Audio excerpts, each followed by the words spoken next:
Hello friends, welcome to Indian study पर आपका स्वागत है। दोस्तों, आज से मैं हिंदी की एक ऐसी सीरीज चालू कर रहा हूं जिसमें अगर आप यूपी ट्रिपल एससी वीडियो की तैयारी कर रहे हैं तो आप इस वीडियो को देख सकते हैं, क्योंकि हिंदी जो है वो लगभग सभी एग्जाम में पूछी जाती है जो स्टेट गवर्नमेंट से यानी कि यूपी ट्रिपल एससी के थ्रू होते हैं या उत्तर प्रदेश के अंतर्गत होते हैं। जैसे कि अगर आप यूपी बीएड की तैयारी कर रहे हैं, ये वीडियो आप लोगों के लिए यूज़फुल है। अगर आप यूपी टेट की तैयारी कर रहे हैं, ये वीडियो आपके लिए यूज़फुल है। अगर आप UP triple SC junior assistant की तैयारी कर रहे हैं, ये वीडियो आपके लिए यूज़फुल है। लेखपाल की तैयारी कर रहे हो, यूपी पुलिस कांस्टेबल की तैयारी कर रहे हो, यूपी रेडियो ऑपरेटर की तैयारी कर रहे हो, यानी कि ऐसे एग्जाम जिसमें हिंदी पूछी जाती है, तो आप लोगों के लिए ये वीडियो यूज़फुल होगी। और ये सीरीज अब लगातार आपकी चलती रहेगी, जो कि लगभग हर एक एग्जाम को टारगेट करेगी। तो वीडियो को एंड तक जरूर देखिएगा, क्योंकि लास्ट में मैं आपसे क्वेश्चन ही पूछूंगा और उसका आंसर आपको कमेंट बॉक्स में बताना होगा। साथ ही साथ इस वीडियो की पीडीएफ डिस्क्रिप्शन में टेलीग्राम चैनल का लिंक दिया हुआ है, वहां से आप प्राप्त कर सकते हैं। तो चलिए दोस्तों, स्टार्ट करते हैं और देखते हैं पहला क्वेश्चन। पहला क्वेश्चन दोस्तों आपके सामने पा, फा, बा, भा, ये व्यंजन होते हैं, यानी कि इनका उच्चारण स्थान कहाँ से होता है, ये आपसे पूछ लिया है। तो ये सभी जो व्यंजन है इनको हम क्या कहते हैं? इनको हम बोलेंगे ऑप्शन नंबर बी, ओष्ठ व्यंजन, यानी कि पा वर्ग का उच्चारण स्थान ओष्ठ से होता है, तो ओष्ठ व्यंजन कहलाएंगे ये। दूसरा ऑप्शन करेक्ट। रस्ट निष्पत्ति की दृष्टि से भक्ति रस का आलम्बन निम्नलिखित में से कौन नहीं हो सकता? तो क्या नहीं हो सकता सर? पुत्र। दूसरा ऑप्शन यहाँ पर आपका बिल्कुल करेक्ट। मतलब भक्ति आप अपने देवता के लिए कर सकते हैं, गुरुजन के लिए आप कर सकते हैं, ईश्वर के लिए कर सकते हैं, लेकिन पुत्र के लिए भक्ति नहीं, तो इसलिए ये पात्र नहीं हो सकता है ना। तो दूसरा ऑप्शन करेक्ट, ना ही ये आलंबन होगा। जिसका शत्रु पैदा ही ना हुआ हो, वाक्यांशों के लिए एक शब्द क्या होगा, आप उसको क्या बोलेंगे? कई बार करवा चुका हूं, तो उसको बोलेंगे हम अजात शत्रु। तीसरा ऑप्शन करेक्ट। मीन का पर्यायवाची शब्द आपको बताना है, जल्दी बताओ। मीन का पर्यायवाची शब्द, मीन, मीनाक्षी, ये सभी एक दूसरे के पर्यायवाची शब्द हैं। और मीन का पर्यायवाची शब्द क्या हो जाएगा सर? मीनाक्षी का मतलब होता है मछली जैसे आंखों वाली, जिसको क्या बोलेंगे? मीनाक्षी। और मीनाक्षी मत्स्य का पर्यायवाची शब्द है। चौथा ऑप्शन करेक्ट। धनिष्ठता का सही शुद्ध रूप आपको बताना है। ये गलत लिखा हुआ है, इसको आपको शुद्ध करके बताना है कि इसका शुद्ध रूप क्या होगा। घनिष्ठता, यानी कि इस क्वेश्चन का कौन सा तीसरा ऑप्शन प्यारे दोस्तों यहां पर आपका बिल्कुल करेक्ट हो जाएगा। नेक्स्ट क्वेश्चन, कटोरे भर उसने खीर खाई, इस वाक्य में अनुवद संबोधन अव्यय कौन सा है? बढ़िया क्वेश्चन है, जल्दी से बताइए। अब अव्यय पार्ट क्या होता है मैं आपको समझा चुका हूं। अव्यय चार प्रकार के होते हैं: क्रिया विशेषण अव्यय, संबंध बोधक अव्यय, समुच्चय बोधक अव्यय और विस्मयादि बोधक अव्यय। यहाँ पर कौन से संबंध बोधक अव्यय की बात हो रही है? ऐसे शब्द होते हैं जिनमें कोई भी चेंजमेंट नहीं कर सकते हैं, उनको ही हम अभिकारी शब्द कहते हैं। जैसे भर, भर शब्द का कोई भी रिप्लेसमेंट नहीं है, तो यहाँ पर आपका दूसरा ऑप्शन करेक्ट हो जाएगा। मैंने कटोरी भर खीर खाई, तो दूसरा ऑप्शन करेक्ट हो जाएगा। यही एक अनुबद्ध संबंध बोधक अव्यय। अब आप बोलोगे सर अनुबद्ध क्या ये भला है? संबंध बोधक अव्यय भी दो प्रकार के होते हैं, एक होता है संबद्ध और एक होता है अनुबद्ध। समझ रहे हैं? जब मैं आपको डीपली पढ़ाऊंगा हिंदी के कोर्स वाली वीडियो में, तो ये चीजें आप समझोगे। कुल शब्द का अर्थ वंश होता है, तो इसका समरूपी अर्थ कूल का अर्थ क्या होगा? कई बार ये आपको क्वेश्चंस करवा चुका हूं। तो कूल का अर्थ क्या हो जाएगा सर? किनारा, यानी कि दूसरा ऑप्शन यहाँ पर आपका बिल्कुल करेक्ट हो जाएगा। देशभक्ति में कौन सा समास है? बढ़िया क्वेश्चन है, जल्दी से बताओ। देशभक्ति में समास, जब आप देशभक्ति का समास विग्रह करोगे तो क्या होगा? देश के लिए भक्ति। क्या? देश के लिए भक्ति। और जब के लिए कारक चिन्ह आ जाएगा तो संप्रदान तत्पुरुष में देखने को मिलेगा। किसमें? तत्पुरुष में। तो यहां पर आपका तीसरा ऑप्शन करेक्ट हो जाएगा प्यारे दोस्तों। कायिक, वाचिक, आहार्य और सात्विक किसके भेद हैं? बढ़िया क्वेश्चन है। तो ये किसके भेद हैं? ये अनुभाव के भेद हैं। पहला ऑप्शन करेक्ट। ठीक है, रस के चार अंग होते हैं, उसमें से एक होता है आपका अनुभाव, व्यभाव, व्यवचारी और संचारी भाव, ये चार होते हैं। अनुभाव, अनुभाव जो है ये आश्रय के मन में स्थायी भाव को जागृत करने का कार्य करता है। क्या? अनुभाव। निम्नलिखित में से तद्भव शब्द आपको बताना है, कौन सा तद्भव शब्द है? बढ़िया क्वेश्चन है। ओझा ओझा ओझा जो है वो एक तद्भव शब्द है। तीसरा ऑप्शन से यहाँ पर आपका बिल्कुल करेक्ट। इसका जो तत्सम होगा वो होगा आपका उपाध्याय। अब आप सोचोगे ये तो बहुत ही अलग हो गया, हाँ तो कई कई ऐसे भी दिख जाते हैं। निम्नलिखित शब्दों में से विशेषण को पहचानिए, कौन सा विशेषण शब्द है?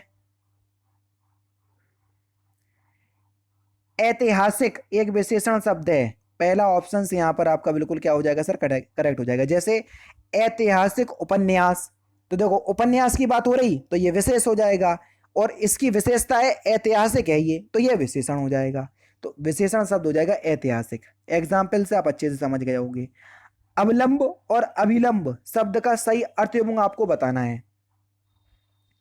देखो अवलंब, अवलंब का मतलब होता है आपका सहारा, अविलंब मतलब होता है शीघ्र। पहला ऑप्शन प्यारे दोस्तों यहाँ पर आपका बिल्कुल करेक्ट हो जाएगा। वर्णों के समुदाय को क्या कहते हैं? बढ़िया क्वेश्चंस। वर्णों के समुदाय या वर्णों के सुव्यवस्थित समूह, तो इन सभी को हम क्या बोलेंगे? इन सभी को हम बोलते हैं सर वर्णमाला। पहला ऑप्शन यहाँ पर आपका बिल्कुल करेक्ट हो जाएगा। ठीक है, नेक्स्ट क्वेश्चन देखोगे, कृष्ण ने कंस को मारा। अब यहां पर आपको बताना है कि कारक क्रमशः कौन कौन से हैं, जल्दी बताओ, बढ़िया क्वेश्चन है। अब देखो कृष्ण ने, तो ने कारक चिन्ह देखने को मिला, कंस को तो को कारक देखने को मिला, यानी कि ने और को। अब ने कारक चिन्ह किस में आता है? कर्ता कारक में आता है। तो कर्ता कारक कौन से ऑप्शन में पहले दिया? तो एक ही ऑप्शन में दिख रहा है, तो ये एलिमिनेट, ये एलिमिनेट, ये एलिमिनेट, तीसरा ही ऑप्शन बचा, यानी कि कर्ता ने कर्म को, तो कर्ता कारक के लिए ने कारक चिन्ह, को कारक चिन्ह के लिए कर्म कारक, तो बस तीसरा ऑप्शन करेक्ट। नेक्स्ट क्वेश्चन, जिसका वर्णक्रम आदि लघु मध्य गुरु अंत लघु हो उसका गण क्या होगा? बढ़िया क्वेश्चन से जल्दी से बताएं। तो सही आंसर आपका क्या हो जाएगा सर? तो उसका गढ़ हो जाएगा आपका जगड़। अब आप बोलोगे सर ये काबला है, अरे भैया छंद जब आप पढ़ोगे ना तो वाणिक छंद में आपको देखने को मिलते हैं यगड़, भगड़, तगड़, तगड़, जगड़। अब आदि लघु यानी कि एक मात्रा, मध लघु यानी कि मध गुरु यानी कि दो मात्रा, और अंत लघु यानी कि एक मात्रा। बस जिन भी शब्दों में आप मध लघु सॉरी अंत लघु का मतलब होता है एक मात्रा, यानी कि एक मात्रा, दो मात्रा, एक मात्रा।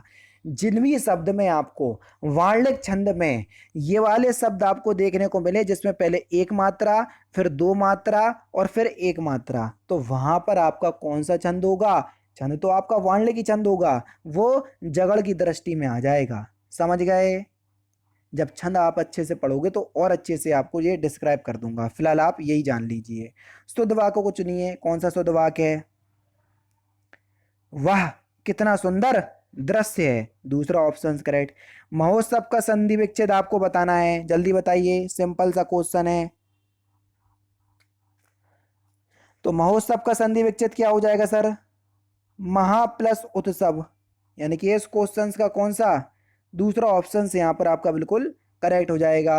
नेक्स्ट क्वेश्चन, कमल कोमल कर से प्रीत, इस पंक्ति में किसका लोप हुआ है? कर से, तो देखो कर कमल कोमल कर में सप्रीत, सप्रीत है, तो यहां पर किसका लोप हुआ है? यहां पर वाचक शब्दों का लोप हुआ है। पहला ऑप्शन से यहां पर आपका बिल्कुल क्या हो जाएगा सर?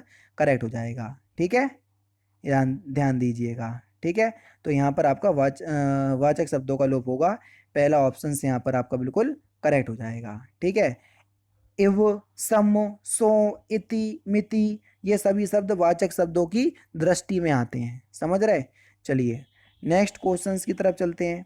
नेक्स्ट क्वेश्चंस दोस्तों आपके सामने, अपने मुंह मियाँ मिट्टू बनना है, इस मुहावरे का सही अर्थ क्या है? सही आंसर होगा अपनी प्रशंसा स्वयं करना, तीसरा ऑप्शन करेक्ट। परिक्रमा में उपसर्ग आपको बताना है, कौन सा उपसर्ग है परिक्रमा में? परि उपसर्ग है, चौथा ऑप्शन करेक्ट। इसमें आपको ब्लोम की दृष्टि से शुद्ध शब्द आपको बताना है, ब्लोम शब्द की दृष्टि से। अल्पयज्ञ का ब्लोम शब्द बहुयज्ञ होता है, बिल्कुल ठीक है, पहला ऑप्शन से यहाँ पर आपका बिल्कुल करेक्ट। निम्नलिखित में से कौन सा शब्द अलंकार नहीं है? अतिशयोक्ति अलंकार, अतिशयोक्ति अलंकार ये अर्थ अलंकार के अंतर्गत आता है, ना कि शब्द अलंकार के अंतर्गत, तीसरा ऑप्शन करेक्ट। पांव शब्द का तद्भव शब्द क्या होगा? तो ये हो जाएगा आपका पाद्य, पहला ऑप्शन करेक्ट। किस छंद में 28 मात्राएं होती हैं और यति 16, यति का मतलब ठहराव, 16 12 मात्राओं पर होती है, 16 मात्राओं पर और 12 मात्राओं पर होती है। तो कौन सा छंद है? 16 12 पर यति है, टोटल 28 मात्राएं, हरिगीत का छंद है, पहला ऑप्शन करेक्ट। ठीक है। कौन सी रचना तुलसीदास जी की नहीं है? सिंपल क्वेश्चन है, दिख रहे होंगे ऑप्शंस। यामा, ये महादेवी वर्मा की रचना है। बच्चा में पन प्रत्यय जोड़ने से निर्मित शब्द आपको क्या बनेगा, जल्दी बताओ। तो क्या बनेगा? बचपन, चौथा ऑप्शन करेक्ट। निम्नलिखित में से कौन सा देशज शब्द है? देशज शब्द बताया था दोपहर की वीडियो में, आप लोग वीडियो जो विलेज डेवलपमेंट ऑफिसर वाली जो वीडियो है उस पे यार बहुत, क्या ही कह दूं, मतलब ना के बराबर सपोर्ट दिखा रहे हैं, पता नहीं क्यों। खिड़की, तीसरा ऑप्शन करेक्ट। जिन शब्दों की उत्पत्ति हमारे ही देश में होती है उन्हीं को ही हम देशज शब्द कहते हैं। भई गति सांप छछूंदर केरी, इस लोकोक्ति का सही अर्थ क्या है? मतलब दुविधा में पड़ जाना, तीसरा ऑप्शन करेक्ट। नीली कमीज वाले छात्र को यह कलम दें या यह कलम दे दो, रचना के आधार पर वाद का सही वेद आपको बताना है। नीली कमीज वाले को यह कलम दे दो, देखो संयुक्त वाक्य तो होने से नहीं रहा, क्यों नहीं होने से नहीं रहा? क्योंकि देखो बीच में ना तो आपको और मिला, लेकिन मिला, किंतु मिला, परंतु मिला नहीं मिला, तो ये संयुक्त वाक्य होगा नहीं। मिश्र वाक्य भी नहीं होगा, क्यों नहीं होगा? देखो सेंटेंस जब से स्टार्ट होता तब थोड़ी दूर पे मिलता, ठीक है। यदि से स्टार्ट होता तो थोड़ी दूर पे मिलता, ठीक है। जहाँ से स्टार्ट होता वहाँ थोड़ी दूर में मिलता, ठीक है। ठीक है। की से सेंटेंस जुड़ा होता तो भी मिश्र वाक्य होता, ऐसा कुछ नहीं हुआ, तो दूसरा भी ऑप्शन एलिमिनेट हो गया। दो ऑप्शंस आपके बचे हुए हैं अब, ठीक है। एक दो, देखो आज्ञावाचक वाक्य और सरल वाक्य। आज्ञावाचक वाक्य में आपको देखो नीली कमीज वाले छात्र को यह कलम दे दो, है ना, तो ये आज्ञावाचक वाक्य की दृष्टि में नहीं आएगा, ठीक है। नहीं तो कई लोग सोच रहे होंगे कि ये आज्ञावाचक वाक्य होगा, नहीं बच्चे, ये आज्ञावाचक वाक्य नहीं होगा, ये सरल वाक्य में जाएगा। पहला ऑप्शन से यहाँ पर आपका बिल्कुल करेक्ट हो जाएगा, समझ गए। नेक्स्ट क्वेश्चन की तरफ चल रहा है। नेक्स्ट क्वेश्चन आपके सामने, विशेष वह शब्द होता है, जैसे मैंने आपको बताया, जैसे आसमान का, जैसे आसमान का रंग नीला है, तो नीला शब्द विशेषण हो गया, और पूरे सेंटेंस में किसकी बात की जा रही है? आसमान की, तो आसमान विशेष हो गया। मतलब पूरे सेंटेंस में जिसकी विशेषता बताई जाती है उसको विशेष कहते हैं। तभी तो हमने पढ़ा है कि विशेषण की विशेषता बताने वाले शब्दों को विशेष कहते हैं। लेकिन आप उस तरीके से पढ़ो जिस तरीके से मैं आपको बता रहा हूँ, पूरे सेंटेंस में जिसकी विशेषता बताई जाए उसी को विशेष कहते हैं। अब आप ऑप्शंस पढ़ोगे तो विद इन अ सेकंड पहचान जाओगे, मतलब जिस शब्द की विशेषता बताई जाए उसी को विशेष कहते हैं, पहला ऑप्शन करेक्ट। वहां एकांत में बैठकर भोजन करो, तो आपको बताना है कि इसमें वेद बताइए। अब देखो इसमें अगर हम आपको बता दें, देखो क्रिया का वेद आपको बताना है। अब देखना ऑप्शंस तो आपको बड़े अजीब से दिख रहे होंगे, लेकिन मैंने आपको एक चीज बताई कि देखो एंड में आपको कर और कर के शब्द मिल जाए तो वहां पूर्वकालिक क्रिया होती है। तो देखो चौथा ऑप्शन में दिया हुआ है पूर्वकालिक कृदंत, मतलब क्रिया, चौथा ऑप्शन करेक्ट। नेक्स्ट क्वेश्चन, जो समीपवर्ती वर्णों के मेल से जो विकार परिवर्तन होता है, विकार का मतलब परिवर्तन होता है, वह क्या कहलाता है? तो उसको हम संधि कहते हैं, चौथा ऑप्शन करेक्ट। क्वेश्चन नंबर 38 है कि निम्नलिखित में से उत्तम पुरुष वाले शब्दों के जोड़े को पहचानिए। उत्तम पुरुष, देखो पुरुषवाचक सर्वनाम आपके तीन प्रकार के होते हैं, ठीक है। उत्तम पुरुष, मध्यम पुरुष और अन्य पुरुष। अन्य पुरुष थर्ड को इंडिकेट करता है, मध्यम पुरुष सुनने वाले के लिए, और उत्तम पुरुष बोलने वाले के लिए, जैसे मैं, हम, ठीक है। ये सभी शब्द आपको किस में देखने को मिलेंगे? उत्तम पुरुष में, पहला ऑप्शन करेक्ट। गहरा शब्द का भाववाचक संज्ञा क्या होगी?